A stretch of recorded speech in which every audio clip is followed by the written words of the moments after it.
German Melon and Watermelon event. Global Melon and Thank you Watermelon. to be here this afternoon with Gracias us. por estar aquí esta tarde con Let me nosotros. introduce myself. I'm Ricardo Ortiz. Permíteme I'm presentarme. business manager of Soy Rijk Ricardo Zwaan in Ortiz. Ibérica, and I will be the moderator for the session today. Necesitaré un moderador First of para esta all, sesión. we want to ask all of you to keep your Queremos microphone preguntarles a muted todos, in order por to favor, que dejen have el a micrófono good silenciado quality of the sound.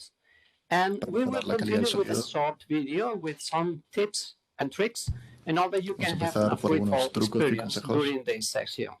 For those of you who wanted to continue listen us in Spanish version, during this Para los que video quieran we escucharnos en also español, show you how to select the Spanish translation. mostraremos cómo Entry video, please. seleccionar la versión española.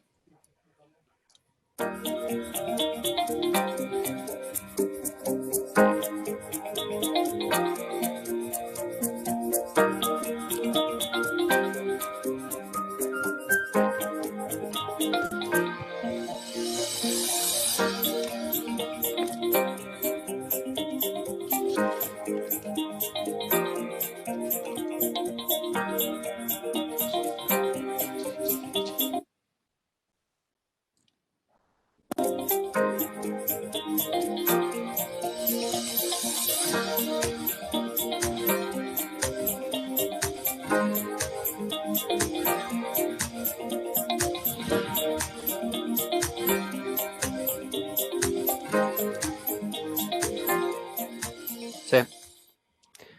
Hola de nuevo. Bueno, Hola, para Ángel. los que os habéis conectado en español solo, pues daros también la Quienes calurosa se bienvenida hayan a conectado en todos español, a quisiera daros una nuestro calurosa evento bienvenida a todos a este de evento. melón y sandía. Como hemos mostrado en el vídeo anterior, podéis tener la opción de elegir seguir el resto de la sesión en inglés o seleccionar la sesión en español. A partir de ahora vamos a continuar con el programa que tenemos establecido en esta sesión. Aquí podéis ver el programa que tenemos para el día de hoy. La primera sesión que vamos a dar comienzo enseguida, que corre a cargo de Richard Herbert, continuando con la siguiente visión de otros mercados de melón y sandía, que estarán nuestros compañeros chain manager de España y de Holanda, para finalizar con una mesa redonda.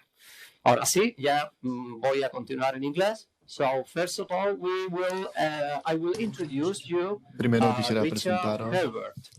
a Richard Herbert. Richard Herbert is responsible for the development of global Es insight responsable del at desarrollo Europanel. de Global Insight. He's working with an international consumer database and Está with trabajando Europanel con academic consumidores partners. internacionales. He also acts as a consultant for many of También actúa Europanel como major consultor de international clients and a wide range clientes of internacionales topics.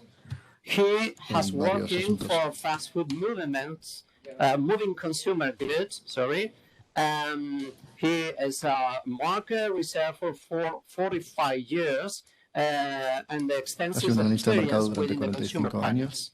panels. For nearly 20 years, he has worked internationally with many of the main fast-moving consumer cerca de 20 goods, años global ha manufacturer, colaborado con and has distintas been entidades en el estudio instrumental de in setting up consumidores a nivel internacional. and running international Europanel project on brand growth, Y ha organizado innovation, proyectos de private Europanel a nivel label, and internacional. discounters. Richard has an economics degree from the London School of Economics, Richard and tiene he un título en is economía. based in London. At the end of this presentation of Al Richard, final de esta you presentación can address questions. You can use the podrán chat hacerle on preguntas your right bottom que usaremos corner el chat of que está a la the derecha. computer. You can see the chat. You can formulate verlo. the question you want to formulate to Richard, and he will be Podrán hacerle answer las to preguntas those que queráis. questions. So let's start the first speech with Richard. Vamos a empezar con Richard.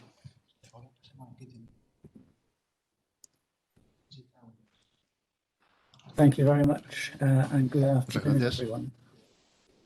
Buenas tardes a todos. I hope you can all hear me. So, Espero que podáis escucharme yeah. bien. Okay, excellent. Vale, perfecto. My role this afternoon. My role this afternoon is to talk about the new consumer normal, how the pandemic has affected the grocery market, the FMCG business around the world, and specifically in Europe, with a focus on Germany and the melon category, and also looking forward to this year and next year and what the implications are. The source for the information are household panels around the world run by our two owners, that's Kantar, or Kantar World Panel as it's often known, and GfK. So that's the source of the information on which I'll be basing this afternoon's talk. So first of all, I'll look through some general implications, and from that then look at Germany in particular, and then at the melons category. Now, there were two key messages that we felt were important and key drivers of the grocery business since the spring of last year. Those two messages were stay home and stay safe. And those two messages have had implications for market growth. Just see if I can get rid of this. For the size of the market and how big it is, its growth, for issues like personal safety and shopping behavior, for income, the people who have suffered as a result and those that have done well, the issues, the continuing issues of health and also the environment. And I'll touch on each of these in turn. Now, if we start by looking at market growth. Working from home, staying home was a key driver of the market. The FMCG business, if we look at the left-hand side under full lockdown, was about, on average, around 10% or up to 12% higher than it was in 2019 in value terms. In partial lockdown, that was about half of that amount. And when we look forward, we think around a third of that going forward. But the impact has been very different between different countries and different categories, dependent on the rules, when lockdown happened, when it was eased, how easy it is to work from home, and what was open and what was closed. So different regions, such as Eastern Europe, we saw a much lesser impact. So just to demonstrate that, at the bottom here, we have an index trend for the grocery market value by quarter indexed on 2007. So this is number of quarters for the last 13 years, showing a gradual increase, largely due to inflation, up to the end of 2019 here. Then we have the COVID effect, an increase suddenly of the red line here, up by, on average, in Western Europe, about 12%. And when we look forward, we anticipate that that will stabilize this year around the same sort of value as last year, and then decline a little bit. But you notice that the green line in 2022 is still ahead of what we projected beforehand. So therefore, there is a long-term benefit from the COVID effect with regard to the take-home grocery business. Now, contrast that with Eastern Europe, where we have a more increasing longer-term trend than we've seen in Western Europe, largely fueled by inflation, some volume growth as well. Again, we have that COVID effect of around 8%, obviously not as much as we see in Western Europe here, and then we see stability in the next couple of years, which brings it back to where we would have expected the market to be anyway. So therefore, less of a long-term benefit in certain regions and certain countries, again, dependent on the extent to which people are able to work from home. So dependent on what the effect was of COVID in 2020, we expect on the long term a growth of around a third of that as additional impact on the market compared with what we would have expected in 2019. Now we start to see some of these as we start to come into this year, the early part of this year, and I've just been looking at quarter two as well. As expected, we see this is monthly data here from the beginning of 2020 through to 2021. Western Europe in the blue, global in green. And we start to see declines when we come through to March this year compared with March last year. But this 3 or 4% decline here compares with 8 or even 18% growth in March last year. So yes, a decline as we expected, but considerably less than the growth that we were seeing last year. So this is that long-term benefit that I was talking about. And we see that again in the next quarter of April through to June. Now, another impact of this, and I'll come back to this when looking at the trade channels, is the staying safe message. Staying home message also affected the way in which people were behaving in shopping terms. So shopping frequency, how much I went out and shopped around or not, declined. This is a long-term index here, and this is from around lockdown here through to the first 3 months of this year. Shopping frequency in index terms considerably below historic norms, and therefore basket size is that much bigger. We weren't going out and shopping as often, but when we did, we were obviously buying a lot because the market was reaching record levels.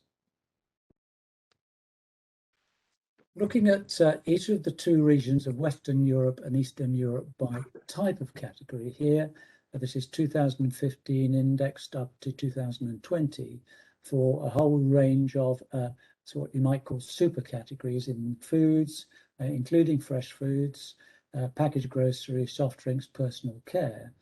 We can see the significant jump in values between 2019 and 2020 for all the food type categories, and that includes fresh foods as well, up 107 to 119.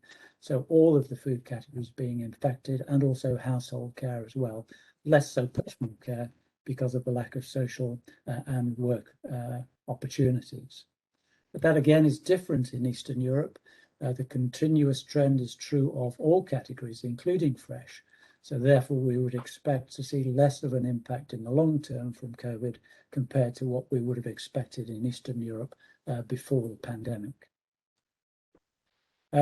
If we look at fresh foods as a whole in Europe, and again, this is going back to 2008 in quarters all the way through here. Again, we have the pandemic effect of around an increase of around 10%. We expect that to be maintained, and therefore an improvement in the long-term value of the category relative to what we would have expected in 2019. So there is that long-term benefit in Europe, largely driven by Western Europe. Now, one of the things I mentioned was staying home and staying safe, and that has translated into a change of where people have been shopping. Initially, there was a lot of shopping at more local stores. Some of that has continued, but also online, so going to e-commerce rather than physical shopping. This is the 6 big countries in Western Europe, so France, Germany, Italy, Netherlands, Spain, and the UK.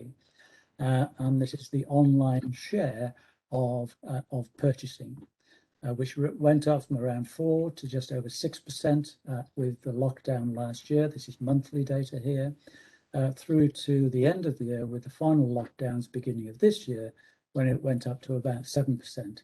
That has now dropped back, and we now see a stability in this share in the longer term. So this compares with a lot of pundits who are saying that this would increase significantly and continue to increase. This certainly doesn't appear to be the case at the moment, with more stability at obviously a higher level than previously, but not the significant growth. Putting this into a global context, it is generally much more developed in Europe, apart from in the Far East with China and Korea in particular. But here we see that long-term slow growth, that jump in 2020, we expect that long-term slow growth pattern to continue. So rather than the explosive growth expected, we would see a much slower upward trend in online, and I think that's relevant to this category in particular, less the explosive growth that we might have expected. It could even stabilize, as we've seen in a number of countries, in the shorter term. Now, staying home has also led to this polarization of society.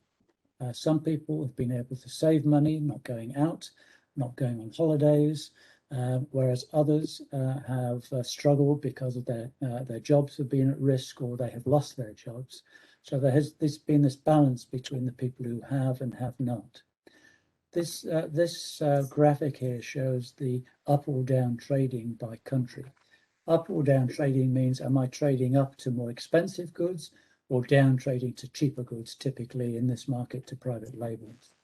And it does differ in 2020 between different countries. So France, Spain, and Eastern Europe generally showing that down trading to cheaper goods, whereas Germany, Netherlands, and the UK up trading to more expensive goods. So a little bit of variety across different countries, and a lot of those patterns continued into the early part of this year.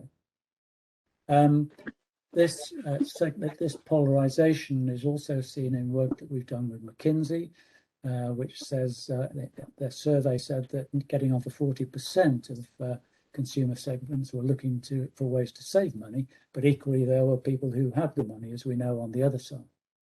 And our partners GfK differentiate again between Eastern and Western Europe, where 43% in Eastern Europe say that it can hardly afford things, whereas that's only half that value in Western Europe.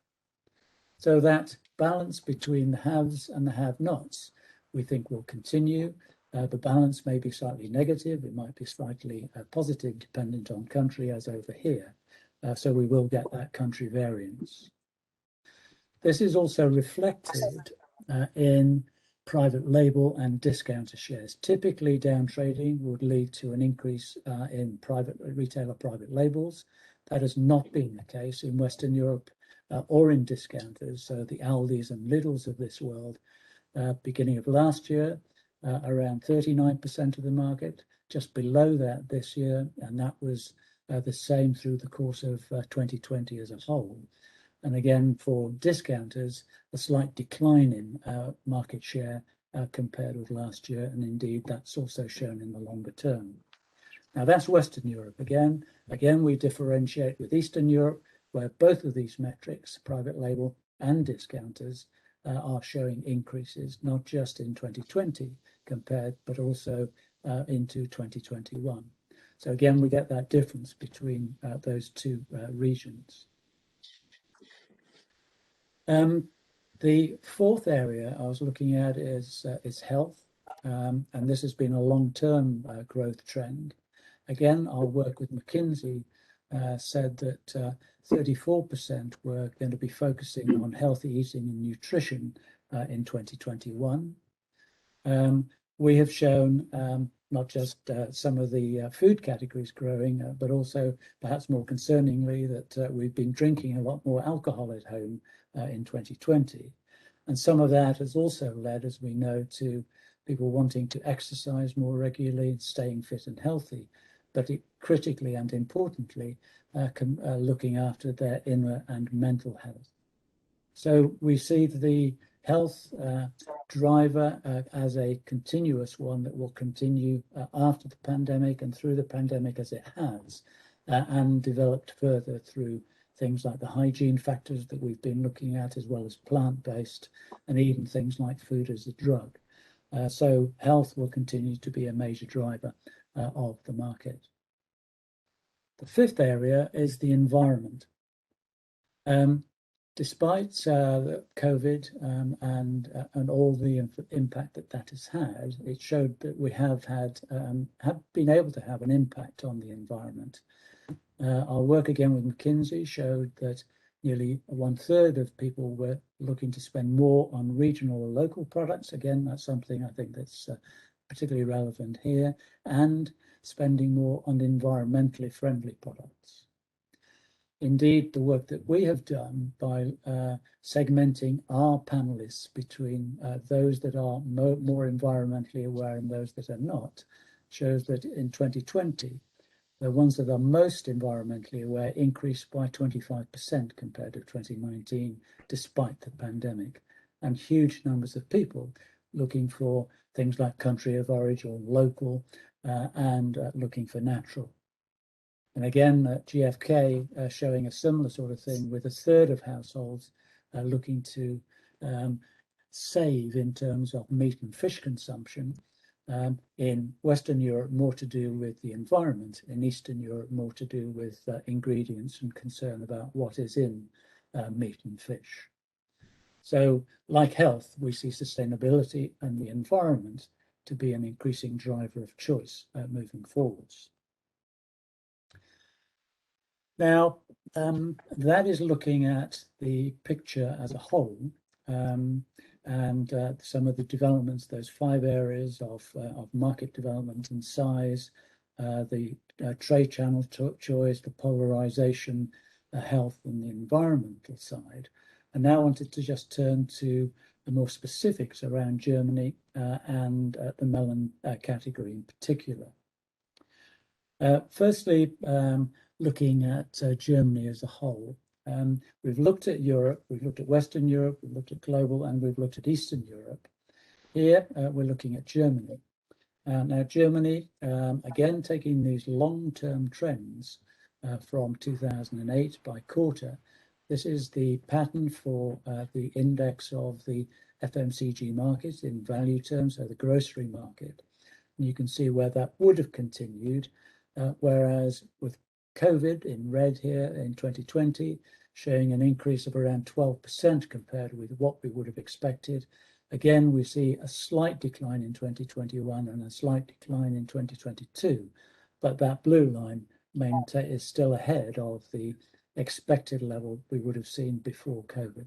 So Germany, like in Western Europe, showing a long-term benefit from the COVID epidemic for the take-home business. And of course, it is a country where working from home is more practical than perhaps in other countries, and therefore we see that sort of benefit. So again, we think around a third of that growth will be a continued one in Germany as well as in Western Europe as a whole. Now, turning that into fresh foods in Germany, so the same patterns for fresh foods and the continuation here, an even bigger impact here compared to the total grocery business. So value increasing by 16% compared with the 12 for the market as a whole. Again, we see slight declines in that as we return to the consumer normal. But again, a long-term benefit for the take-home fresh foods category. Again, looking at about a third of that, if you look at it in relationship to the peak that we saw last year. Now, turning to fresh and fruit and melons in more detail, and here we have a quarter-by-quarter trend indexed in terms of value relative to the 2016 period, so the last 5 years here. What we see is the patterns up to 2019 here, and then this significant increase in all. So FMCG is the total markets in blue, the fresh foods is in orange, fresh fruit in grey, melons in total, also excluding watermelons here and watermelons here at the top, all of them showing growth. But in terms of the impact of COVID relative to what we would have expected, then we see, as I already mentioned, 12% for FMCG, 16% for fresh foods, 18% for fresh fruit, 11% for melons, and 15% for watermelons. So in all cases, a significant benefit to the categories as a result of COVID. And those are the things, a percentage of that, a third of it on average, we think will be carried forward as well. So that trend that we saw in total is reflected in the specific categories here. So again, about a third of that moving forwards. I just wanted to look at a couple of the other trends in Germany before looking at a bit more detail on the melons and watermelon category in particular. and this is with regard to Germany. Overall, we saw that shopping frequency dropped worldwide and in Western Europe quite significantly because of the stay safe and stay home message, and of course the development of online. This has also been a long-term pattern in Germany. So this is 2016 to 2021, and we can see that continued decline in shopping frequency that we've seen elsewhere. What that means, of course, is that basket sizes have increased. Because basket sizes have increased, then when we look at it category by category, then shopping frequency has increased. So although there's lower shopping frequency as a whole, because there are more categories in every single basket, every category has shown an increase in shopping frequency. So people in Germany, shoppers, are shopping for fresh fruit more often than before. But of course, the lower shopping frequency does have an issue for the fresh types of category. But nevertheless, the shopping frequency for the category does show an increase here. So we do think that that longer term behavior of lower shopping frequency will last, not just in Germany, but elsewhere.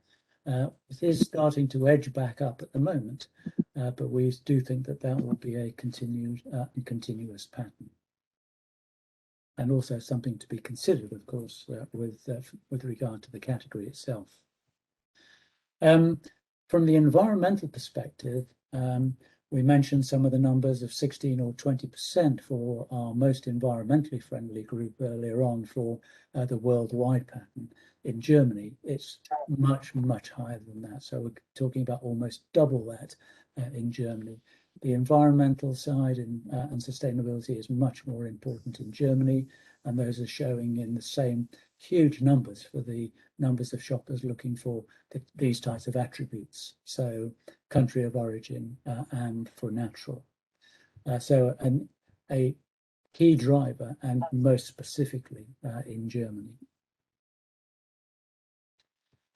And my final part is to look at the melons and watermelon category in a bit more detail over the last 5 years.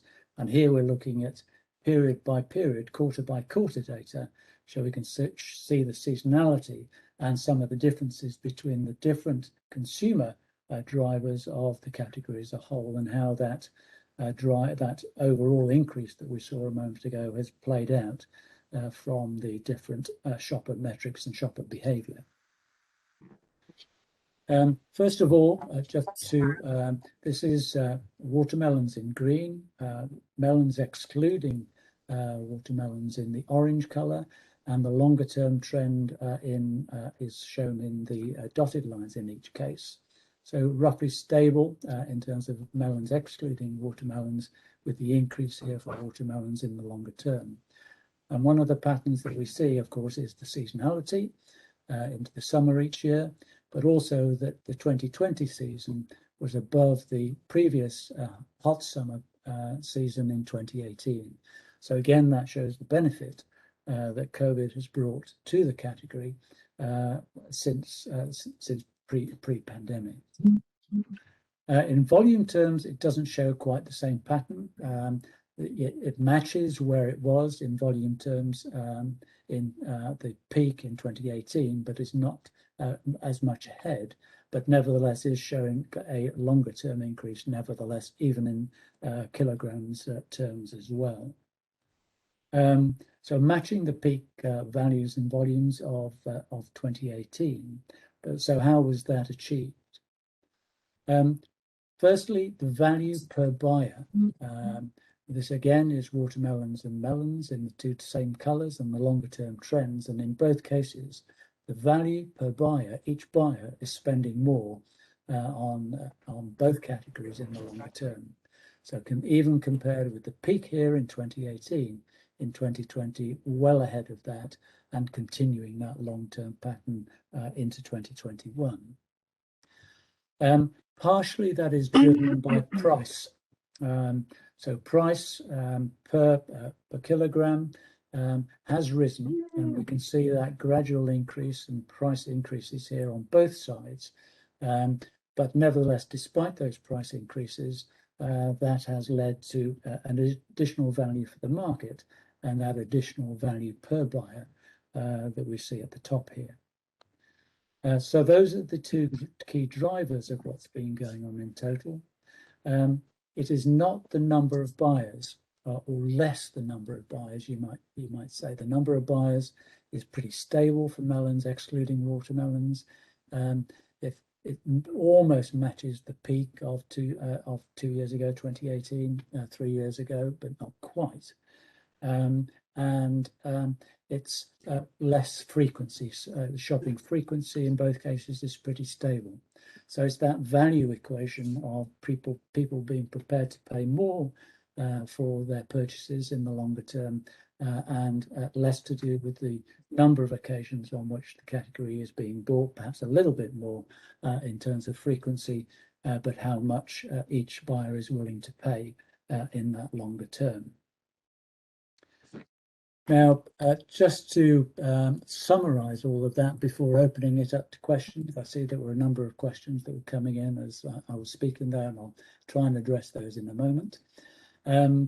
So the fresh fruit category, as indeed has the total grocery and particularly foods categories, have shown significant long-term value growth with opportunities in the future, and that is beyond what we would have expected in 2019 and after the pandemic. So there is that permanent effect. How much of that permanent effect will depend on how much it is possible to work from home, how much working from home is driven in each country. We anticipate it will be much higher than it was pre-pandemic, but the specific country will decide a little bit on how much that additional value will be for the category. I think Germany is a very good example of the extra growth that we've seen in total, but also for the fresh fruit and melons categories, as we saw a moment ago. Now, one of the things that more working from home does, it says we need more meals. And I know from personal experience, more meals means I need more variety. What am I going to have tonight? What am I going to have for lunch today? I want something different. So that need for variety does provide us all with opportunity.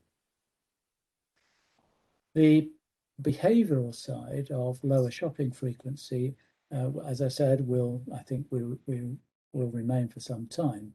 That has an impact on fresh, and that has something to be considered, as indeed does a pattern further down, which is that online pattern of delivery or pickup and or order and pick up via the online channel.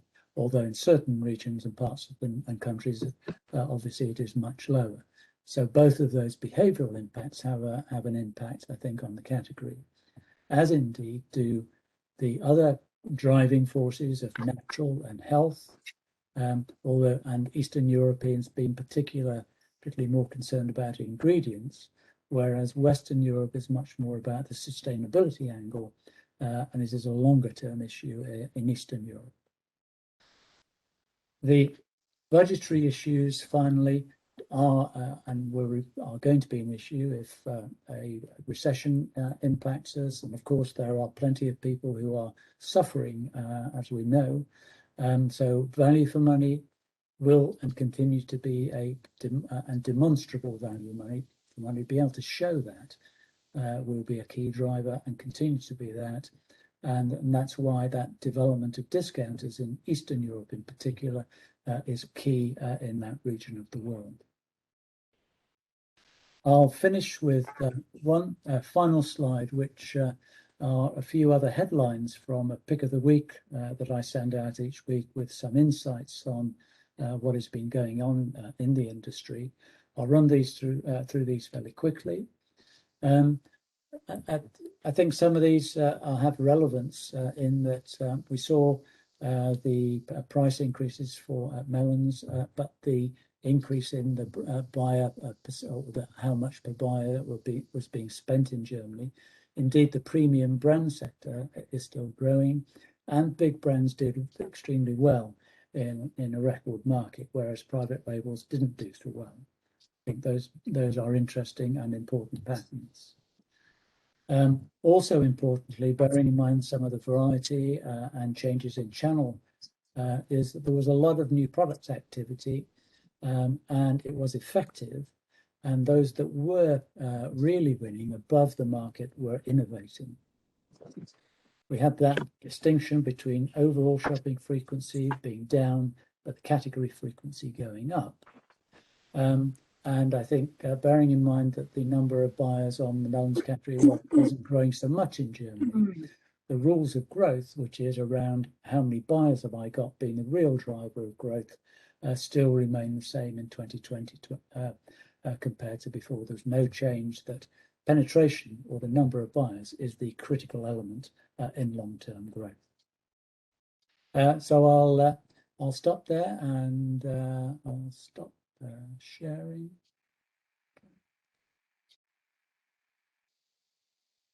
Actually, I can't see any questions. So if anyone has any questions, please. Lost my video. Yeah. Sorry, I've just done it. I turned it off by mistake. Thank you, Richard, for sharing so useful information. And now we were going to pass to some questions that some of the participants has also formulated. There is some interesting question very much linking to your last key message. One of these questions is the actual scenario an opportunity for melon and watermelon specialties to approach diversity, convenience, and healthy alternatives more than ever? I would say yes, very much so. I think we believe that there will be a significant increase in the number of people working from home in lots of countries. We ran a survey just of our internal team a few weeks ago, and people were saying they were going to increase their working from home by 1 or 2, even 3 days a week.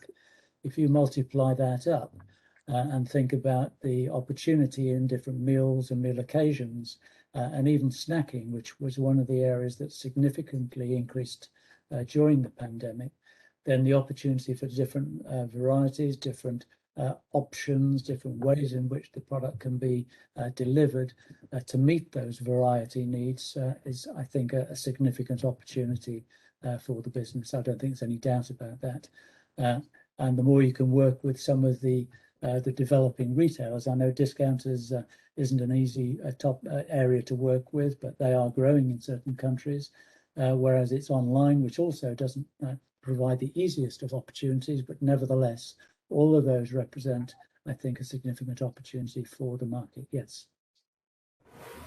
Clear. Another question is also you mentioned the behavior of premium brand. The question it is, what is the behavior of premium brand versus private brand, online or offline sales? Okay. Online tends to be better for brands and premium brands than private labels. It does depend a little bit by retailer, but when you're shopping online, you don't have those visual cues in quite the same way. You are not looking at a big shelf of different products and comparing prices quite so easily. And so particularly when you're buying into categories and having large shopping baskets, you start to look for the things that you know and the things that you recognize. And those are the brands that you know, rather than the private labels. And those are the things that you trust. So behavior online tends to follow much more a trust approach, and therefore you tend to see brands and premium brands doing better online as a result of that. And indeed, one of the reasons for online development has been, as we would expect, through older people, older generations, and they have a little bit more money generally, and they also are looking to brands that they trust, and also premium brands that bring them that extra help and indulgence, I should say. Okay, thank you. Question about the taste. how important is the taste to contribute to grow the fresh fruit category? I'm not very. I was asked earlier this week about ingredients and taste and flavors and things. What I have observed over recent years, again, it comes back to this need for variety, is that there are huge increases in the number of varieties and different tastes to meet. I guess different brands are experimenting with different combinations and so on, and that some of the veganism and those sorts of things are bringing new tastes to us, and some of the things within that. So I think undoubtedly that will continue. There will continue to be that experimentation. But I also believe, as I said at the end, that this value for money will also continue to be an important driver. And that's not price. It's about delivering value relative to the taste sensations and the sensation that you're giving as a brand. So I'm not an expert on taste, but I do see those sorts of trends increasing. Well, relating to that question, there is another question, which is the increase in FMCG value due to the price or due to the volumes, or a combination of both? It's actually not price. Generally, inflation has only been about, or even less than 1% in most countries in the last 12 months, and is still not high. So it is volume and value. And basically what that is, of course, that has come from the out-of-home, the restaurant, and the out-of-home business as a whole. That has tended to decline something between 25 and 40% country by country, dependent on which country and what was open and what was closed.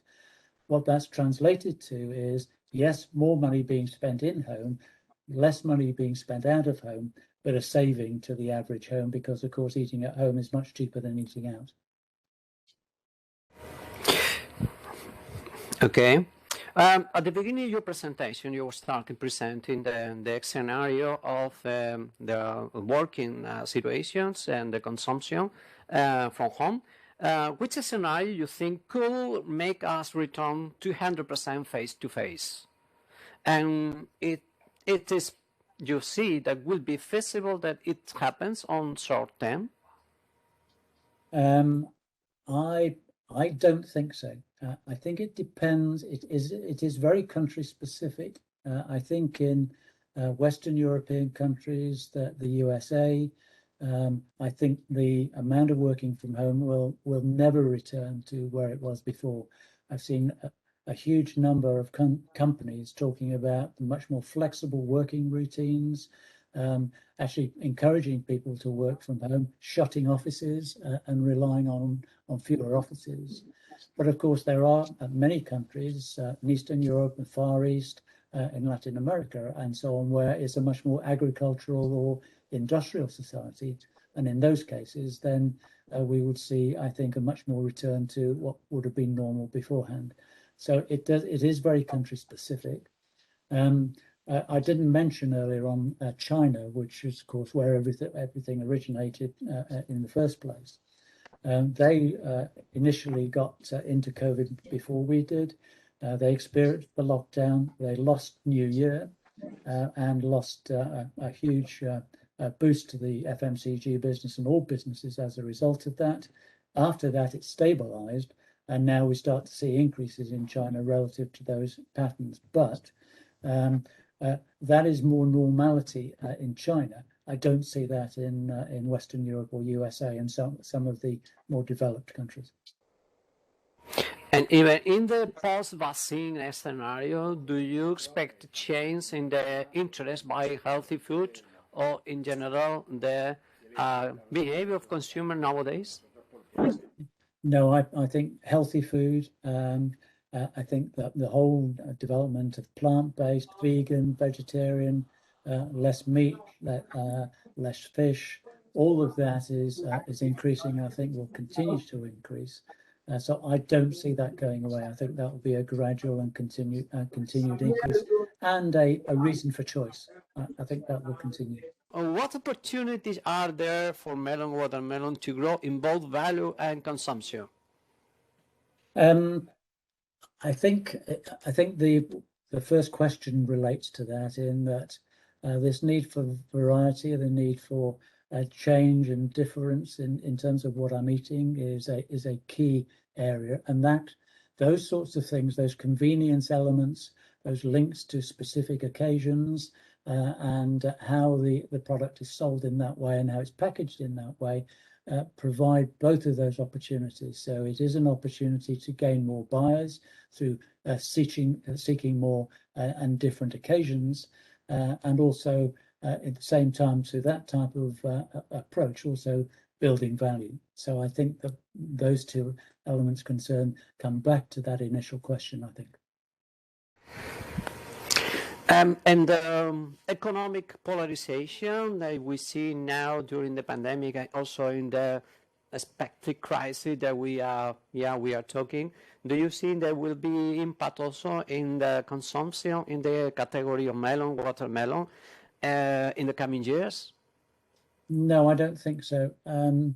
If I go back to the last recession, so from the credit crunch through 2009, 10, 11, 12, the grocery business, and including fresh products, including fresh fruit, did well at that time. And that's again because people were spending more time at home rather than going out and eating, less holidays. So they were spending more on the take-home business. So even if there's a recession and there are people with less money, then that tends to mean that the grocery business benefits as a result. So therefore, I would expect the same to be true that we saw at that time if that sort of scenario plays forward. Okay. And one last question that's also entering the chat. You have commented that Germany is generally growing the consumption of watermelons. Regarding melons, are sales growing in the winter market?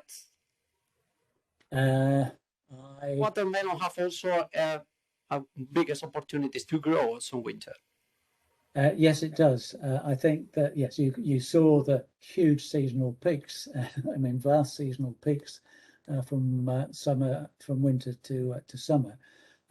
So yes, I definitely think that, again, there are opportunities, and I've seen this in other categories. Again, it's about promotion, well, not price promotion, it's about promotion in terms of communication, the types of products that are being offered, and when they're being offered, and how that's linked to other occasions at different times of year. So there must be significant opportunities in that, and that's working with retailers as well to help them see what those opportunities are and work with them to bring that or reduce that seasonality. So there must be significant opportunity there as well. Yeah, I would agree. Okay, many thanks, Richard. We kindly ask you to stay with us to the next presentation on the final roundtable of questions that we have all with the participants.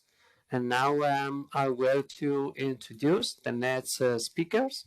The first one, it's coming that I will introduce. It's our responsible of relation with retailers and chain manager, Alberto Cuadrado. Alberto, welcome. Thank you. Okay. Ricardo. You're welcome. And also from the Netherlands, our colleagues, which is responsible global coordinator of Melon Watermelon, and also responsible for relation with retailers, Vincent van Wolferen. Both will make an overview of the market trends, Alberto, I'm right? And I will pass the connection from Murcia stations to the Netherlands stations. Entry connection, please. Thank you, Ricardo. It's an interesting techniques. Yesterday we were together on the field, and today you are in Murcia and I am in De Lier in Holland. Sounds magic. But I was very happy to be on the field to see all the new things from our breeding team, the nice field with all the varieties that we have on display. Very worthwhile the trip. Yes, what mentioned by Ricardo, my name is Vincent van Wolf. I work for Rijk Zwaan since quite a while, 20 years more or less. And actually I'm working in the melon and the watermelon teams, in the crop teams, where we are responsible for the development for the future products in melon and watermelon. So we do that together with the breeders that are the clever people in our team that have the knowledge, and they build the new genetics. And I'm looking more from commercial and marketing side in the team. So welcome from our office in Holland. Special welcome to our friends from Costa Rica and Honduras. Buenas tardes. It's a long time that we met, so I'm happy that you're joining on the screen. Jorge and Jose Luis, Ali, nice to see you on the screen. And now, what Ricardo mentioned, my topic for today is trends and developments. I've been listening to Richard's his presentation, looking at the slides, and I think there is, luckily, I think, good information that will be shown in my presentation as well. So we are at least on the same trends. I will try to give you some practical examples also related to melon and watermelon in this perspective of the trends. And I will start the presentation a little bit with the COVID. So this is the agenda for my half-an-hour talk. So first a couple of slides on the impact of the COVID, and then some more information on the trends, which I will do partly together with Alberto, who will also live demonstrate some of the products that we are making related to these trends. So first, impact of the COVID.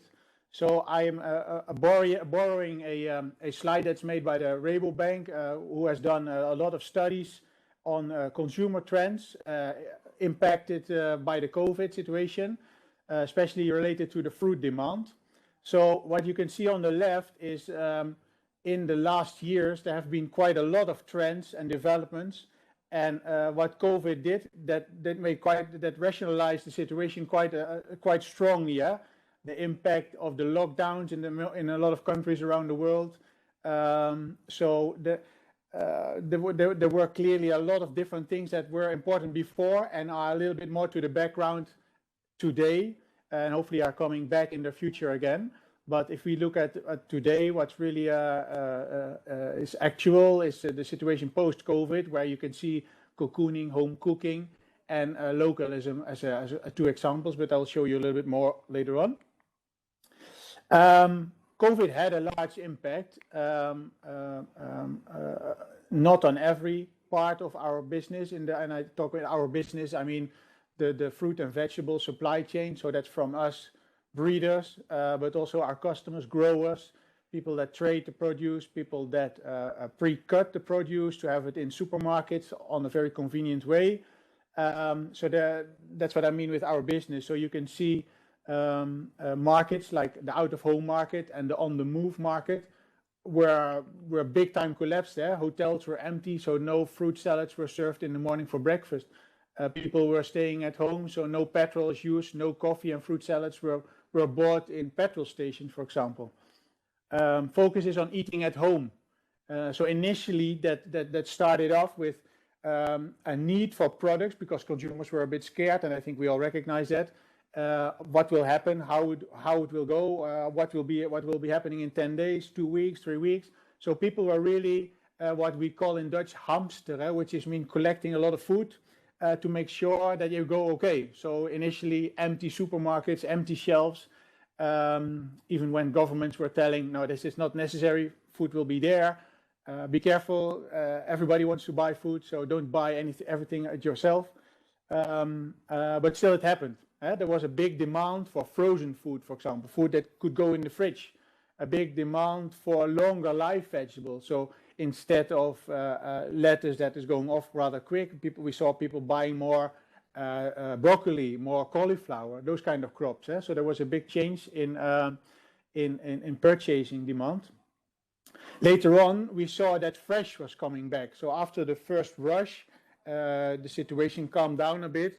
We saw more focus on fresh, and fresh in the way of home consumption. So restaurants were closed, cafes were closed, people were not eating on the move, so people were eating more at home. So what people started to do is to buy more fresh products, of a better quality. So we see also an increase there, that people are spending a little bit more money in supermarkets, spending more money on a bit more luxurious products. I will give you an example later on. And what happened side by side was a large boost for online shopping. So as a consequence of people a bit scared to go to supermarkets to meet any other people, people started to buy online. Now that's what also the picture of Richard showed clearly. So that was a big change in the consumption pattern and the way of purchasing. You can see a little bit more details on the right bottom, but you can have a look at it yourself later on. To come to the trends. So first of all, one big thing we saw is new channels. I mentioned supermarkets going online, but also relatively new companies were increasing their business very rapidly. So the box schemes, people that do home deliveries, HelloFresh, those kind of companies were booming. So that's a big increase in their sales. Very important aspect in this is the fresh. So people want to be healthy, but at the moment people saw this is quite dramatic what happened with the COVID. Let's go and buy more healthy food and fresh food. So clearly a big demand on that. And what we also saw is an increase of organic produce and locally produced. So that has to do with trust, I believe. You buy from your neighbor. My neighbor is growing apples, so I was buying the apples at my neighbor. That gives a feeling I know what he's doing. So that is giving trust. You can here see the examples. So picnic, but also the supermarket initiatives like here the railway and German market. That is full swing in home deliveries. Now, I also see some retailers that maybe I'm not using the right word, but were doubting a little bit how to organize themselves. But you see they are going together with strong partners in the chain. So you see here Lidl working together with partners in Germany to roll out this home delivery, to have a pickup point, so have systems to get that organized. Here you can see as well all the examples, easy access for consumers, so apps, clear communication, even there was a little bit more promotional activity, sending to people, brochures, etc. And another thing, to give you some examples on melon and watermelon specifically, is this is examples in Finland, where the city market brand started, but at least had a big increase in sales of melons. So you can order melons, your watermelon, your yellow melon, even a portioned watermelon online. Now, some more examples of that is here. This is Ocado, an initiative in the UK market. Look at that. Look at that enormous assortment. I don't know how familiar you are with a UK supermarket, for example, but there is no supermarket in the UK that has such an assortment of melon and watermelon on the shelf. But online, they do it. So it's also a positive aspect in that perspective. So there's more offerings. And this is an example in Sweden. Very similar idea, but also more digital offerings. The second one is organic, and this is the second trend that I want to present, and that is, for example, related to Germany, but you see that there's a 20% increase in the organic market.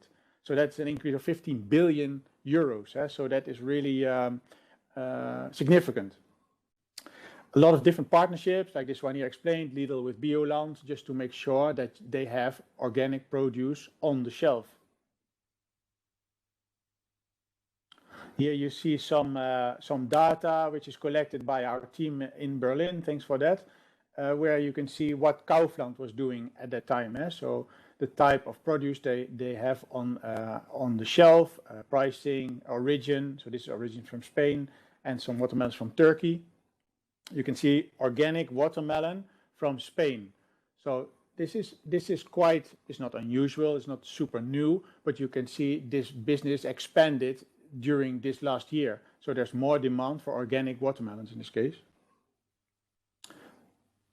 Second example also from Germany is the Edeka, where you can see also organic watermelon on the shelf. In this case on a promotion, so very sharp price, 179 for a personal-sized watermelon, 3 kilos more or less, is a nice offer. So you can see that I think Germany is also one of the countries that's really leading this European game, at least. I think German consumers are pretty aware of organic and really organic-minded, talking about food. Before we go to this, I want to ask Alberto to show some of our initiatives, what we do on organic. Are you live, Alberto? Yes, I'm here, Vincent. Thank you. Can you hear me? Yes, very good. Yeah, thank you, Vincent. We see that trends in organic, and of course we need to come to the beginning of the supply chain in order to give solution to the organic growers. And this is one of our main priorities, not only for organic, but also the consumer. They want more and more healthy products with less pesticides. So we are focusing organic and looking for varieties very well adapted to the regional and the local circumstances, even Europe, but also North Africa, America. We need to give the varieties, rustic varieties, well adapted, and also what is more important is about the resistances. So we are, as I said, very focused on looking new ways to source for resistances. And just one example here, this is our new release in the Amarillo family. This is one new variety called Asdrubal, that we are, it comes with resistant to Fusarium, it comes with resistant to poultry mildew up to 3.5, and also is coming with resistant to aphids, to Aphid gossypii. So let's say if you are going to produce organically, this is a variety that can help you a lot in having a good success. But we are doing the same for all the families in Gallias. We are looking for the same resistance. At the moment is mostly with poultry mildew and also Aphid gossypii. And in Piel de Sapo, in the Millissimo family that we have initially Ricura, this is one of Dorsura, but also Minitor, the newest varieties are coming with all these pack of resistances that allows you to have a better management under, pesticide-free or organic production. So, if you are interested in this new development, contact our local people to look for the best varieties in the family you grow, and we are trying to support this trend from our product development. Thank you, Alberto. Yeah, maybe one little comment in addition. What Alberto mentioned, so we are working on natural resistances. So that is, I think, 1/3 of the work that Rijk Zwaan as a breeding company is doing. 1/3 of the investment of our breeding activities is on natural resistances.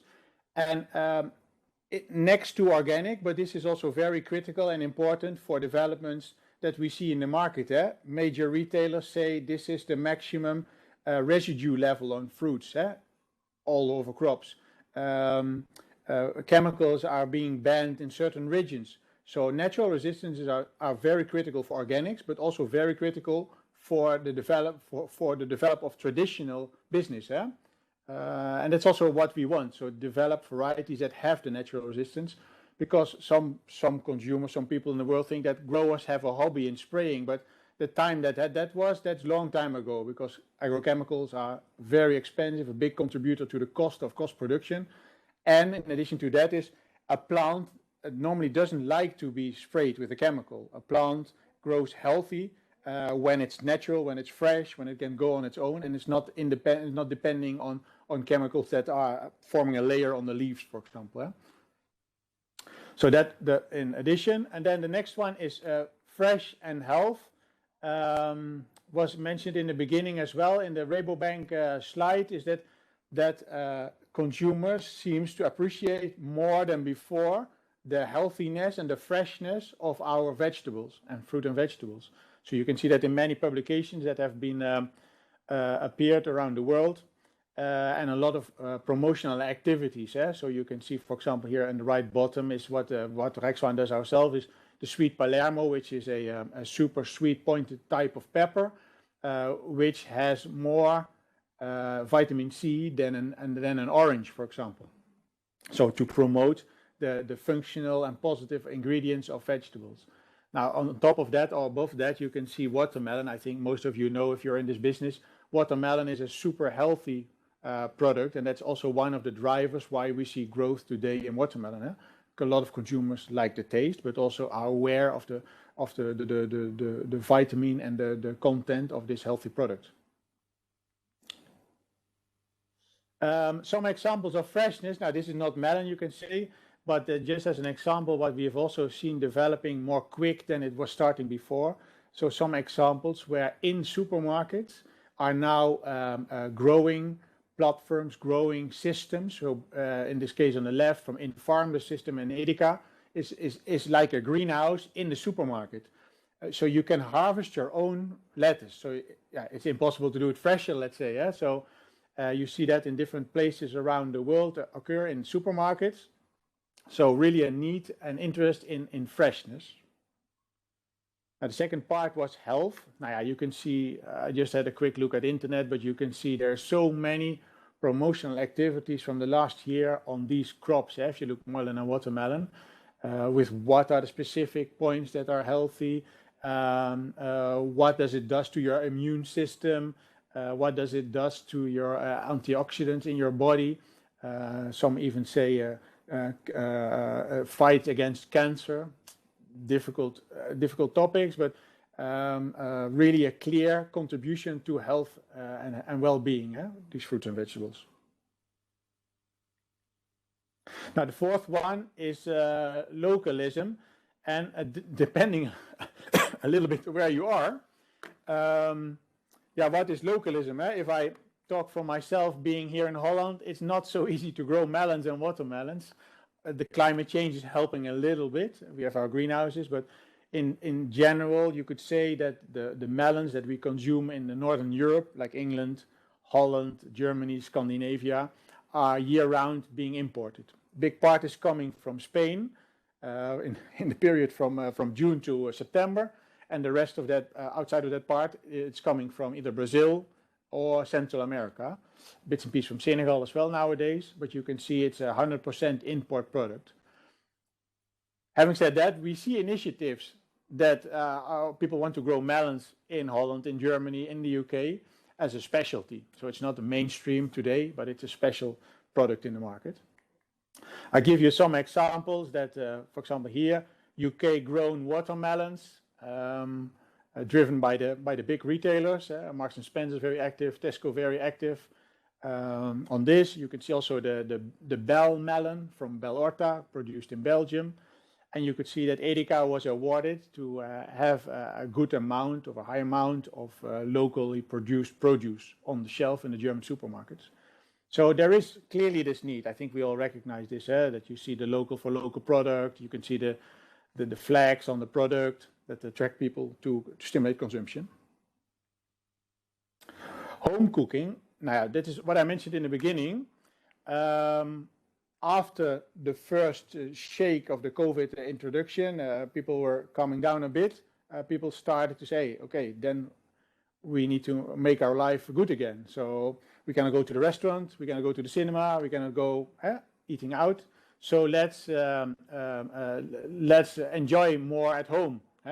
Combination with fresh and healthy, but people start to spend more time cooking and also eat more luxurious dishes. You can also see a lot of initiatives. Also, Rijk Zwaan is involved in that. We have our consumer platform, Love My Salad, where we share a lot of posts on recipes.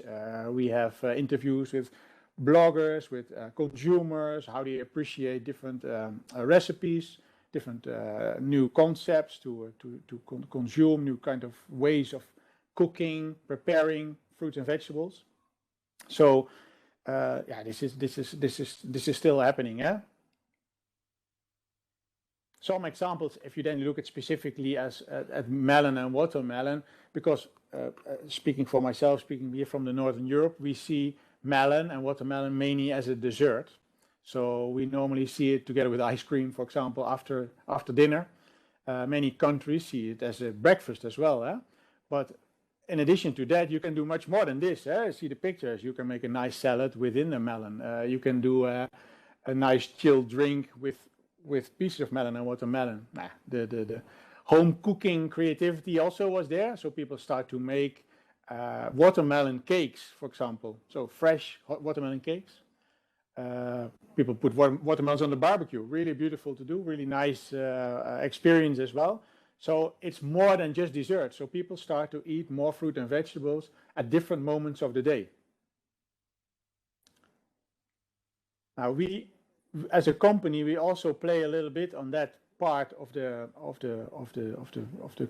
consumption, and we were trying to join that as well. So what we do, for example, we make smaller sized watermelon that people can take to the office. So instead of a watermelon which is traditionally in different places around the world, but can be between 5 and 10 kilo, we now see here on the left bottom watermelons of a kilo, 1.5 kilo, a fruit that you can take home, a fruit that you can give your kids when they go to school.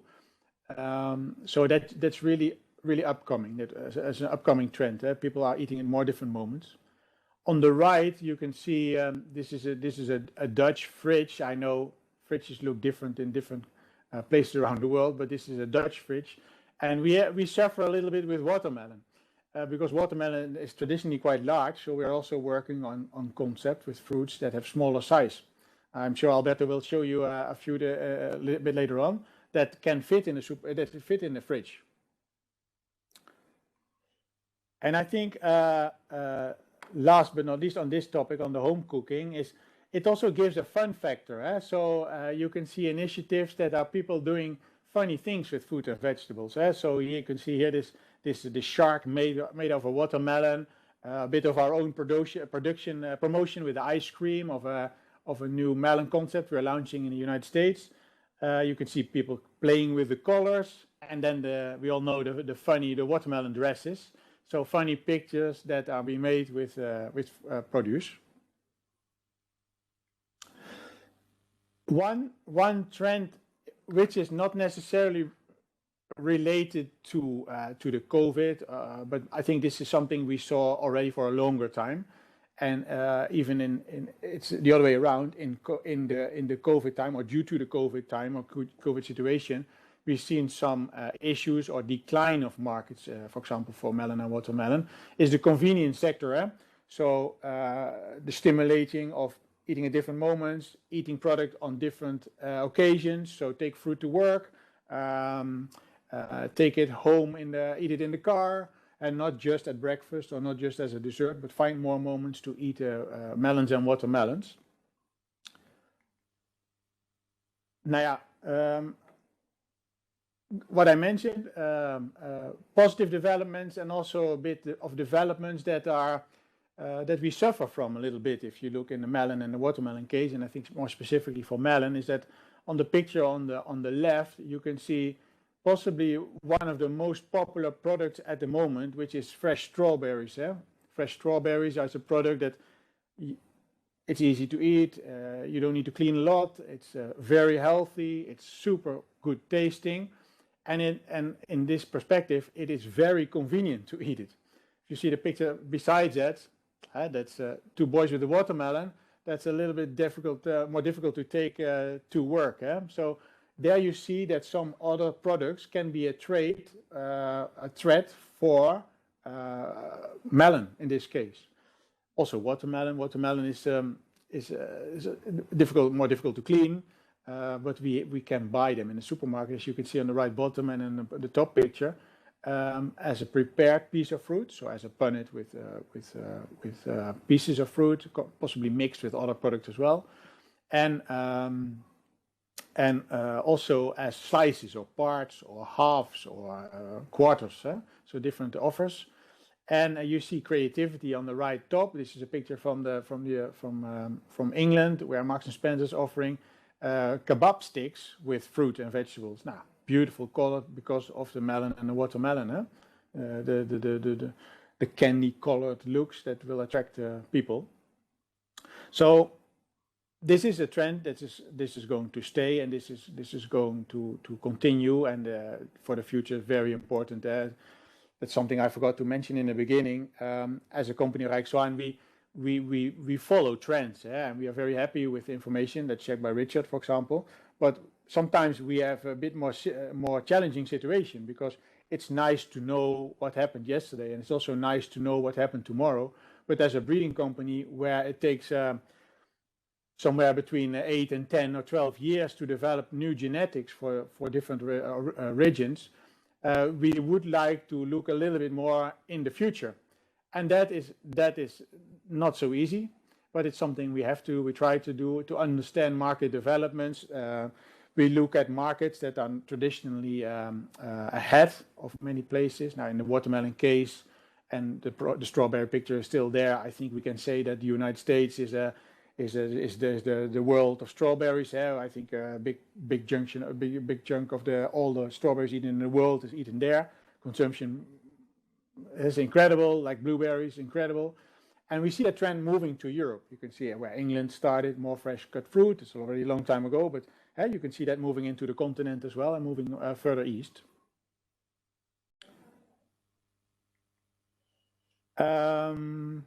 But convenience is not always about prepare things that the consumer buys a punnet of watermelon or buys a punnet of strawberry or buys a bag of fresh cut lettuce. It's also about helping consumers. A lot of consumers don't really know melon and watermelon, with the exception of the countries that have a real high consumption level. Take Spain, take the Mediterranean in general. There's a high consumption level of fruit and vegetables, and consumers really understand product. But for example, take myself in Holland, I dare to say that many consumers don't know the difference between a Gallia melon and a cantaloupe melon. So that's something we need to struggle, and that's something where we can help them as a sector, as a group of our business, let's say, where I started at the beginning from ourselves breeder up to retailers to consumers, to explain to consumers when is a product good. So what is a good product to purchase? Now, some examples here. Where do you need to look at when you buy a watermelon? Found on the internet, if it's true or not. Maybe this right bottom that says best has been in a mud pool and looks dirty, but it's something what people promote. The other was the 5 S's to pick a right watermelon. How to pick the cantaloupe. So a lot of consumers don't know. So I think as a business we need to support that. Then I'd like to go back to Alberto, just to come back with some examples of products that we are doing in this line. Thank you, Vincent. I think you get the message very well. Convenient is a very wide word, depending to whom, on the convenience, how it looks like. But if we start from the more traditional convenient meaning, one of the convenient product is ready to consume product. Now it's because of the COVID time, it's not the best time for this type of consumption, but still at home we want to have convenient product to do this kind of salad, this kind of combination of colors to make the final product more appealing for consuming.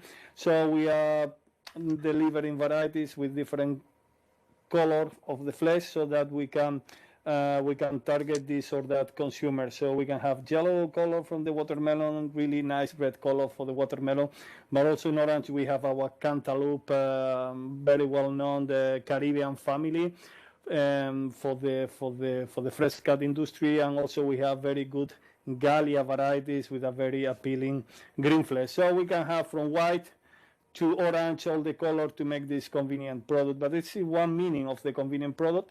The other one for the consumer is the size. So there might be a consumer looking for more for the medium size. So we have our very well-known Sandissima family in different skin colors, from crimson to tiger as this one, and we can have up to 4 kilograms per piece. So this could be a very convenient product for a family, a household of 3-4 people to consume in once. And then we have also in smaller sizes, we are developing varieties like this black skin variety with 1.3 up to 1.8 kilogram per piece. So you can easily transport this in your basket, and also you can easily store this product in the fridge. So this can be a very convenient product for certain single or small households. But still, we have traditional families in certain markets. So if we want to go once shopping per 2 weeks and to have a very nice tasting traditional watermelon up to 15 kilograms, we have still, and there are, as we know, certain markets and people really looking for this traditional watermelon are still, and you can find them in the European market. And now, moving also upstream in the supply chain, convenient is also about making things or the processes easier for the producer and also for the consumer, about the ideal maturity point of the melon. Sometimes it's difficult to distinguish when a product is ready to consume or not ready to consume.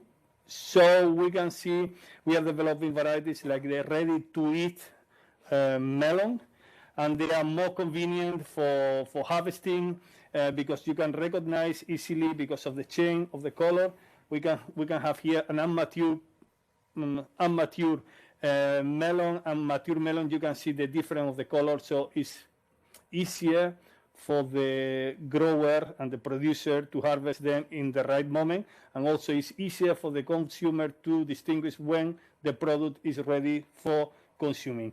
This is in cantaloupes, but we are developing this ready-to-eat concept also in Gallia melons with the same change of color at the same ring sign, so that you can distinguish them in the ideal moment for consuming and harvesting. And this is also more convenient for the beginning of the supply chain.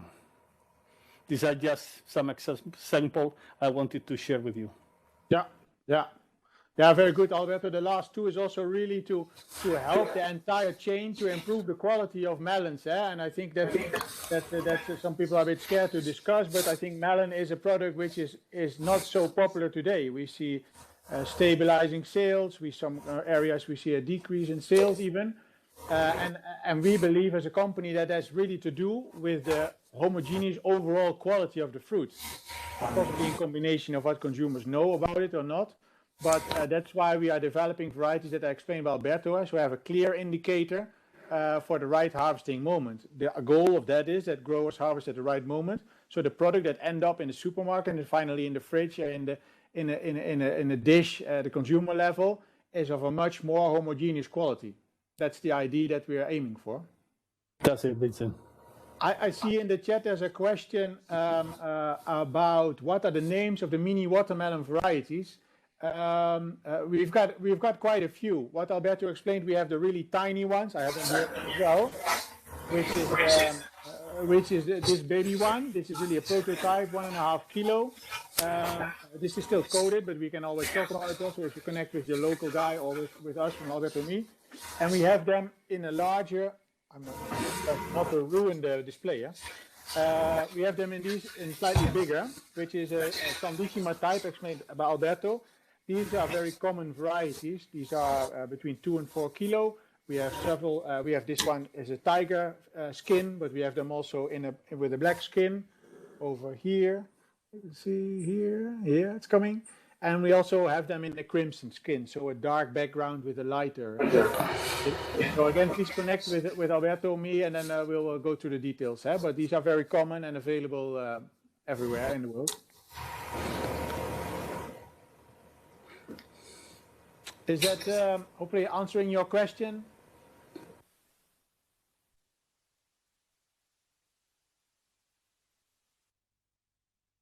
Yeah, it's on the chat, so it's probably coming. If there are any other questions, feel free to comment or ask. No problem. We are here.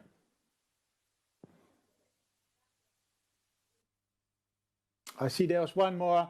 Small ones, how sweet are they? Now, this is also a little bit commercial, of course. They are super sweet. No, serious. They are good quality watermelon. Sweetness for watermelon is up to 12 bricks, but at least 11, 12 and a half bricks. Good quality melons. Also, in the range of these types, we have varieties suitable for, if you look at the European window, to supply from in winter time. So fruit that's coming from producing in, for example, in Brazil, in Central America, to ship to the European market. So they have sufficient shelf life, they have good quality, eating quality, also for the winter, our winter season.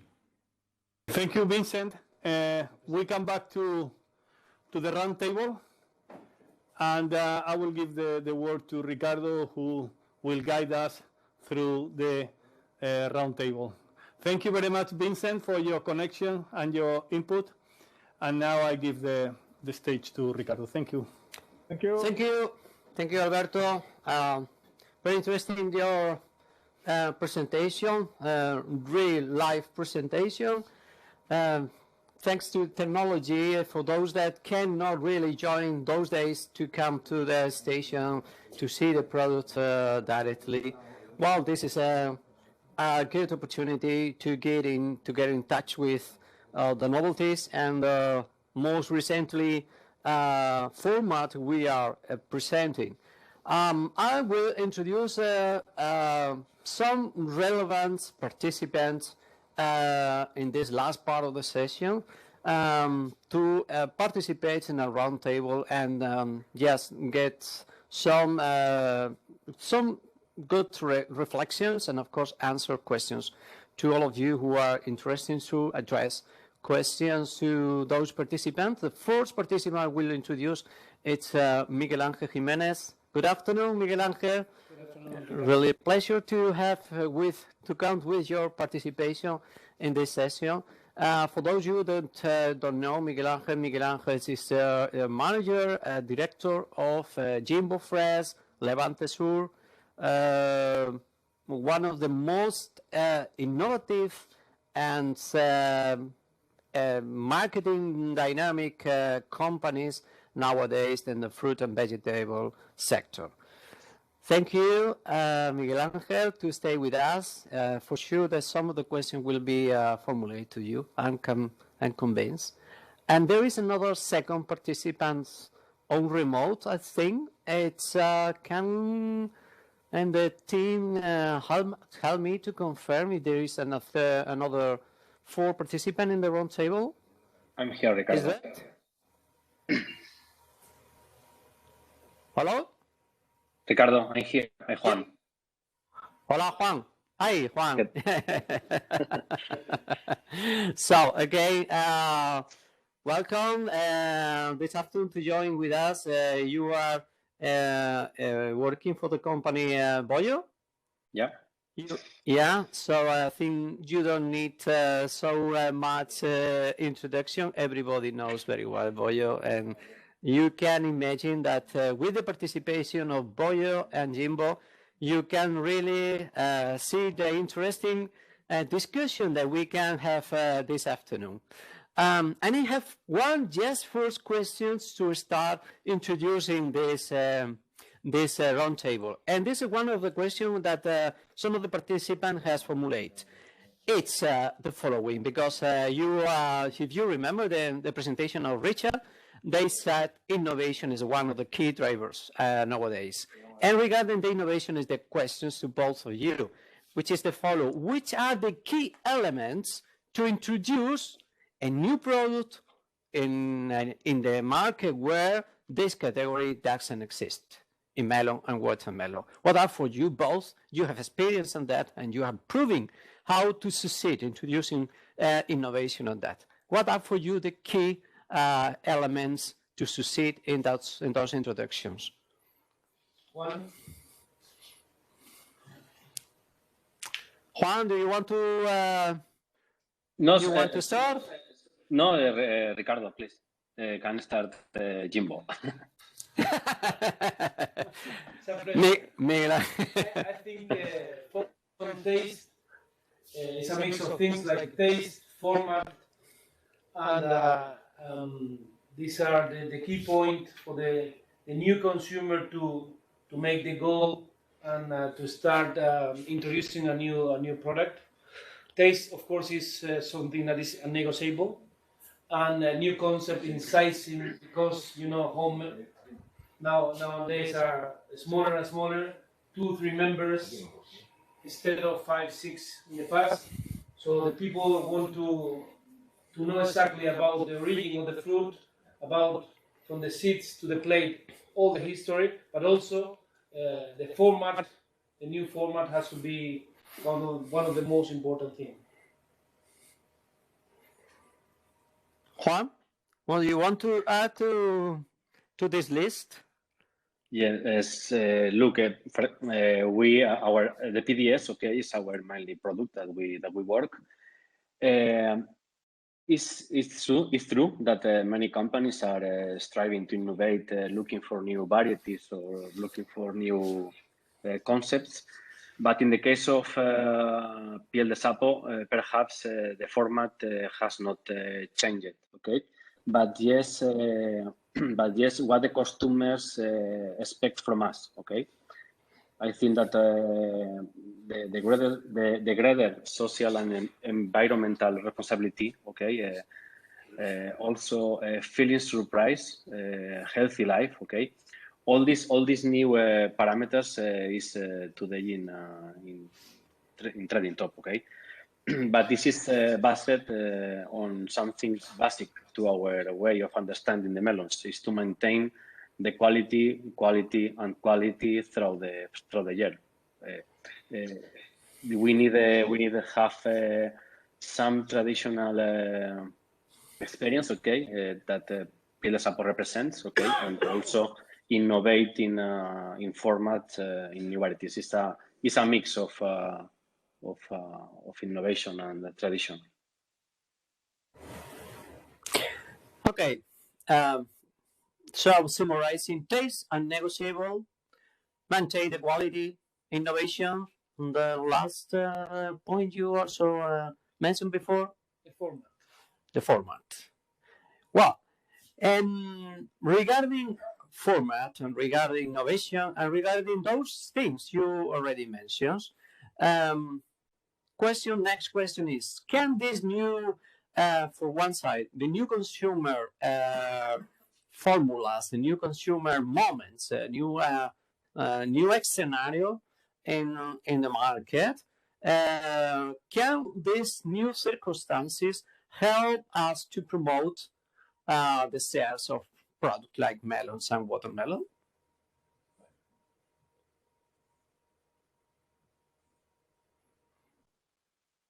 You are muted. Juan, you are muted, I think. Yes, sorry? No, yes. No. Can you repeat, please? They have very good communication. Can you repeat, please, the question? Yes, of course. This new innovation, this new product, this new formula, in a new scenario, new formulas, new consuming habits can be an opportunity and really an ideal scenario to stimulate consumption of a product like melon, watermelons? Sure. Varietal innovation and the pandemic, okay, reinforce the interest in healthy diet also. And for example, in Spain, increase the intake, okay, of melon and watermelons in the supermarkets. But also the climate and the tourist influx and other relevant factors will move, okay, these volumes of demand of the fruits, okay. Miguel Ángel? What we see is a great opportunity in market in Europe about the taste. The problem we had in the past was long life varieties against the traditional, because easier for everybody to grow, easy to handle, to pack. But for the consumer, it's not the real melon that we would like to buy if we are a consumer to bring at home. So we have to focus on the taste, going in the way of the traditional varieties. That is the key point. Taste, and taste. Quality, as Juan said. And in the other hand, is always looking for new format, because people want to integrate in their life the new products. How to get it is by influencer. The people need to be well communicated. They need to know exactly what they're eating. They want to be part, not only in the like a melon, part of the family, of the taste, of the style of life with a healthy way of eating and in the condition of growing in the best condition and to be in a well position with the health and of course need to be a good communication together. The only way to survive at this time is to be together with in production, big production, together with growers, and of course in front of the supermarkets with the seed companies together to show and to communicate what is the strategy we are doing. May I ask one question, Miguel Ángel? Very interesting. When we talk about innovation in terms of thinking the final consumer, so new products for the consumer perspective, Juan, Miguel, is it a must to have the product year-round? Or in melon and watermelon, there is still room for seasonable products for innovation? I mean, to have a new melon format only in summer and not in winter, or you need to have year-round in order to succeed? What's your opinion? Miguel Ángel, please. Well, my point of view is depending on the product. I can talk, for example, about the mini Galia we're doing at the moment. It's a great successful because of the 12 months around. But in terms of watermelons, that is very according with the weather. Is more specific in time for the summer. So it depends on product. If a mini Galia or mini Piel de Sapo, that is something, a new format, can be 12 months together. We need to think that the people, the consumer, they need to understand the way of eating and also the way we grow. And the only thing is to have 12 months together. I think that talking about the last question, I think that this pandemic give us some time, okay, for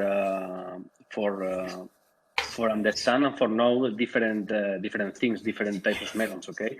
The people have more time at house, okay, and it's more open eyes, okay, for taste and new varieties and new products. So I think that this is a very good moment, okay, for introduce innovations in the market.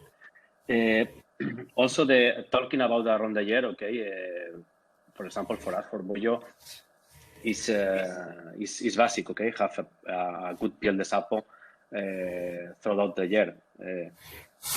Also, according that Miguel said, for example, for watermelon is not the same. But if you look the numbers in Europe, okay, the market is good. But for example, in Spain, in winter, don't have a very good market watermelons.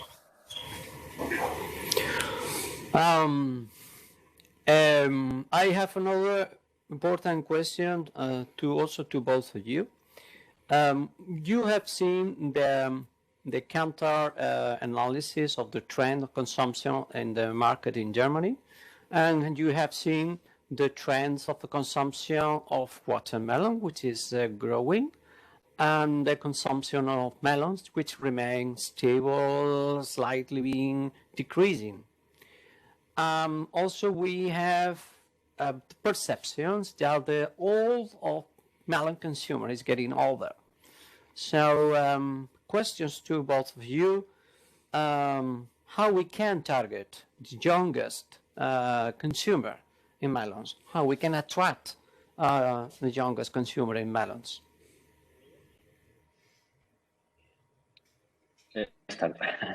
We have a big work to do. Okay, we need meet our potential buyers. Okay, to satisfy their demands, invite them and come and make them stay. I think that we have for example, like Jimbo or Bollo, okay, these brands, we have a very big responsibility, okay, in the market to take these people and introducing the consumer of melon, okay, and all this work is dignifying the fruit with quality, okay. We cannot fail our customers, and we need to give them a new experience, okay, or give the experience that they expect eating a melon with our brands. The question is fantastic, Ricardo. But why our point of view, why the watermelon is increasing the demand against the melons, gallias, yellows, cantaloupes? Two reasons. First, because the watermelons quality is average better than the melons, and the second is the way of selling. In the watermelons, all the sizes has a client, and they sell per kilo. So we don't lose. Let's say we don't lose kilos in the selling. In the melons, we have only 3 sizes that are commercial, and that is, the strategy is different, and also we sell per piece. So we are very tough in selling against the watermelons, and this is the start. If we move to the end, that is the way of eating. Of course, the new people, they prefer a watermelon because they play more with the watermelons because of the color, because of the flavors, because of the taste, and we need to, as Juan says, we need to educate the people and to integrate in the new consumer and the new consumption the style. And how can a breeding company like Rijk Zwaan contribute to also make this product more attractive for the youngest consumer? For example, we are talking about firm flesh, and you mentioned colors. Maybe we can do more sensational look and feeling or appealing product, more attractive. How you see from your experience how a breeding company can also contribute to make the melons more attractive for the youngest generation?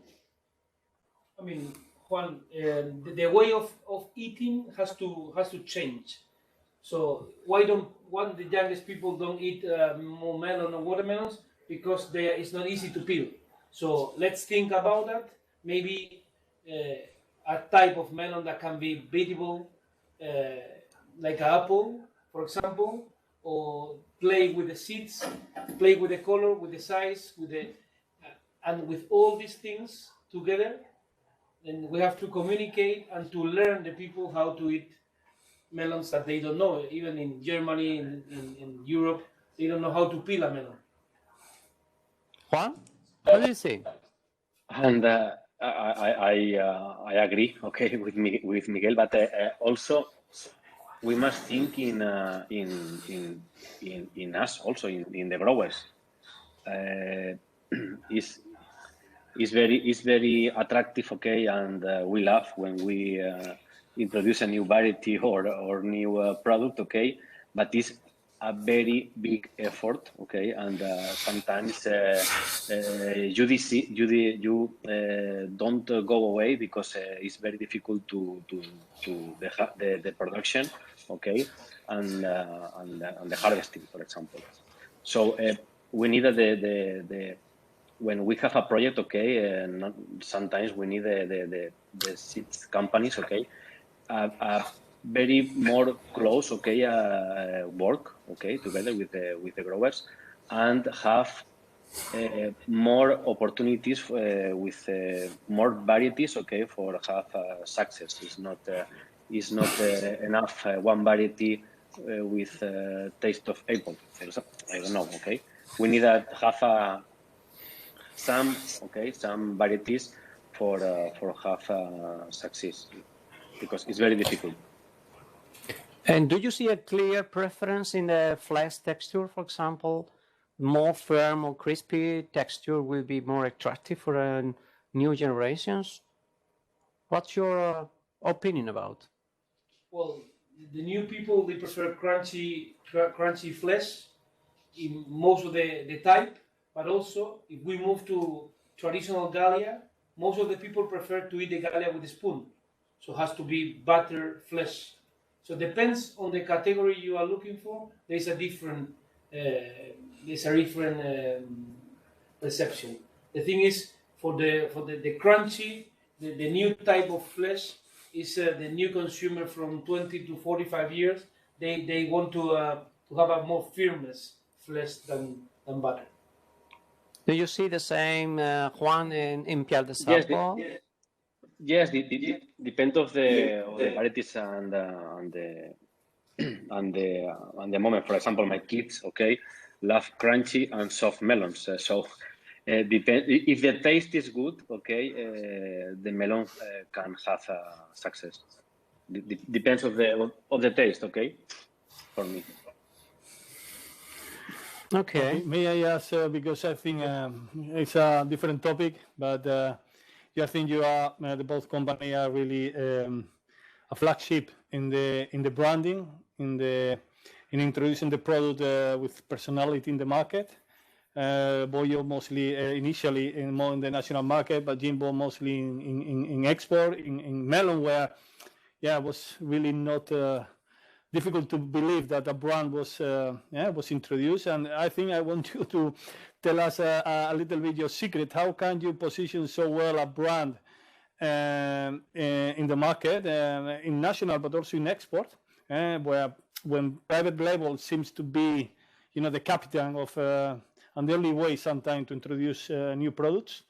How do you do? Don't tell us your secrets, but how do you are able to introduce these brands in the market so well?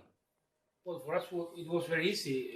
We realized that the Europe consumption in Gallia, it was long life and decreased year on year. And good market like Switzerland, Belgium, Holland, that they are good consumer of Gallia, they changed to Sarente against Gallia because of the taste.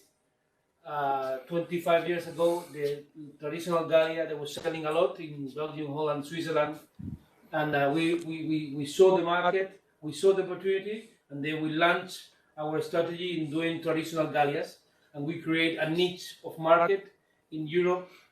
People sell Gallia and sell Okashi, so it means that we did well because of the taste.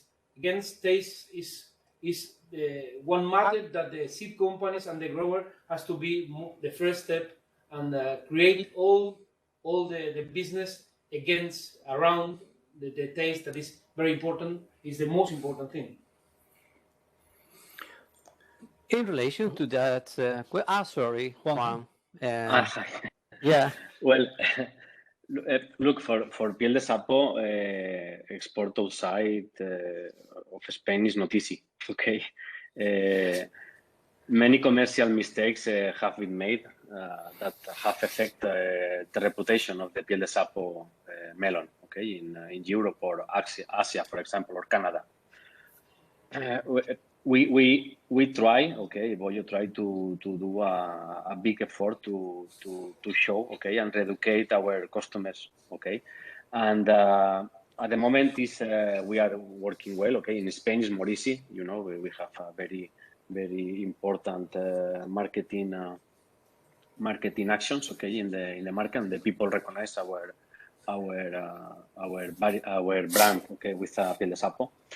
But in the rest of the world is some difficult, and sometimes the exporters think that, for example, Piel de Sapo is the best melon of the world, okay, and they need to understand that in the world exists a lot of types of melons, okay, and the people like a lot of types of tastes and varieties. So it's difficult. But I think that we are in the good way.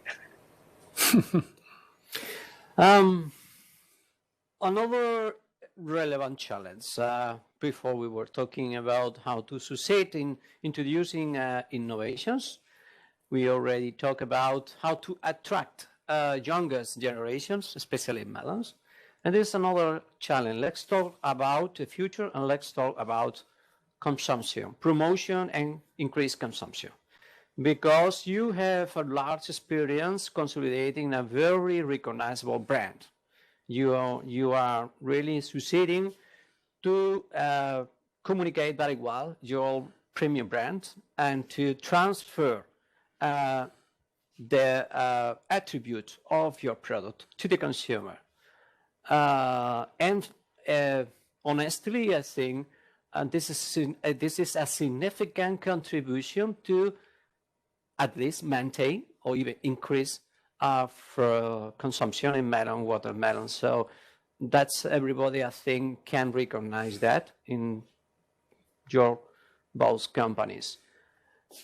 But okay, we are where we are. The consumption is like it is. Are we satisfied with the consumption? Can we think that consumption might increase in the future? Because fruit and watermelon are also competing in the consumption moment with many others alternative products. So let's talk about the future. Let's talk about promotion.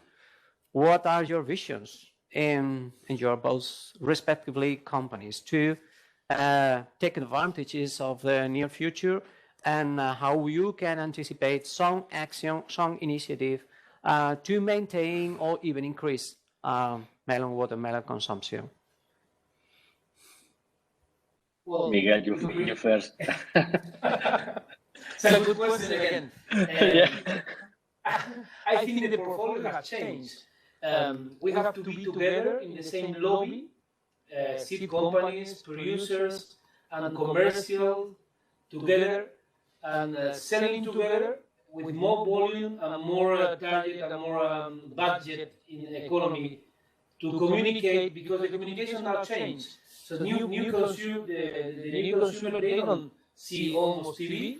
They play with the mobile and all these new techniques, and they trust in the Instagrammer and all the influencer, and we can learn from all the products that they have made a fantastic goal with this kind of line.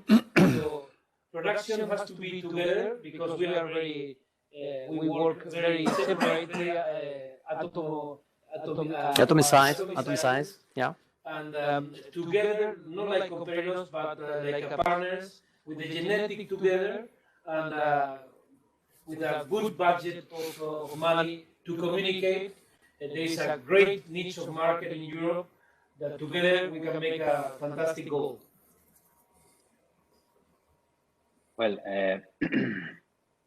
for us, I think that is very important for the sector have a very good planification. Okay, in the past we saw that when the sector work with some planification and with responsibility and with professionality. Okay, normally the results and the quality is much better. Okay, for us, we think that we have a very big responsibility. Okay, we must to show to the new consumers that we must to show that we are a very good reference for healthy life. We must show to the society that we are fair. Okay, that we are fair with the environment, that we are fair with farmers, that we are fair with our workers, that we are fair with them. Okay, and that we provide the quality and the experience that they are trying to get. And for this, you must stay in all the social media, and in definitive, I think that I told during our conversation. Okay, you must understand the buyer, and try to do all for that they taste, okay, your melon, and stay with you. And with this, okay, sure that they can buy it again, okay, and stay with you and improve the market. Yeah, understanding the consumer, it could be essential more and more to connect with them. Absolutely.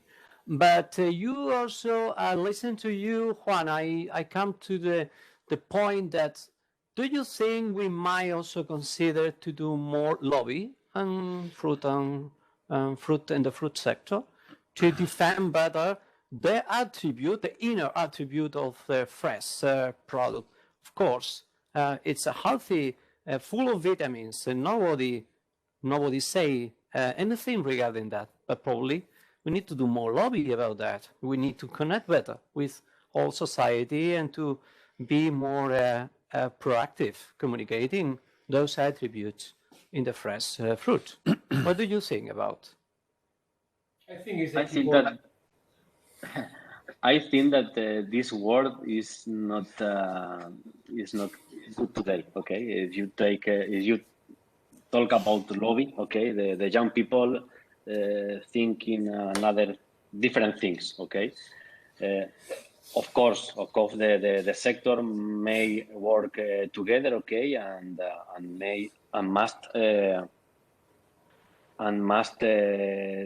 try to obtain the claims, okay, that the government or seeds or pesticide companies must give us, okay. But this word today is not good communication, good marketing. Let's say good marketing, and trying to probably explore more synergies between companies to really have a more effective promotion. Let's say Yeah, in sure. that way. Yeah, sure. Yes, exactly. Sure, we must talk more, okay, and try to put our product in to the product in this position. Okay. Clear. Okay. I Miguel, think you I want? completely agree. The key point is we have a fantastic companies. We did very well. We have our dimensions is what they are. Some bigger, some smaller. But to attack the market properly has to be stronger. In the position has to be stronger. And what the supermarket, the client wants, is to be secure that they have a good product 12 months around with a high quality, good pricings, to play a fair. And the only way to make it is to be together. Now the companies are average, smaller for this wide market. And we see in the USA and whatever the world that companies are getting bigger and bigger. And with the same philosophy, same strategy, the market can be more in hand that we are doing at the moment. And we can change market with communication. We can educate the new consumer with playing with the new tools we have in our hands. And the way is simple. Together with the seed companies, we can make a fantastic goal. And I think this is a good example today, this afternoon, joining together, stay together, talking about the present and talking about the future, what are the main challenges that we have all together, and how we can really explore since our capacities or opportunities that we are observing in the market, in this really dystopic circumstances that we are living now, but also with a very optimistic view about the future, who could be or seems to be more favorable for our activities, for our sector. So on behalf of all the Rijk Zwaan team and the realization supporting that we are just working to make that event possible, we want to really give the thanks to you to stay with us, Miguel Ángel, also to you, Juan, Puchades, to join this afternoon with us, really giving these relevant answers to the participants who are connected in these seminars. Before to close, I will remember to the participant that tomorrow we have also a very, very interesting session tomorrow afternoon, starting at 3:30. We will start with John Wright, head of EMEA Insight. He will talk about the perspective of the future after COVID. Then second session will be presented by Mike Knowles, that they will talk about the new restart of the fresh product. And finally, we will have a very interesting and very disruptive presentation by Beatriz Giacosta. She's the director of Kilometer Zero, and she will talk about the future of food. It's coming. So these three presentation will be tomorrow afternoon. So I kindly ask you to get in contact with our staff to receive the link, and then you can really connect it without any problem. So thank you. Have a nice evening, and stay with us during the rest of the week. Bye bye. Thank you.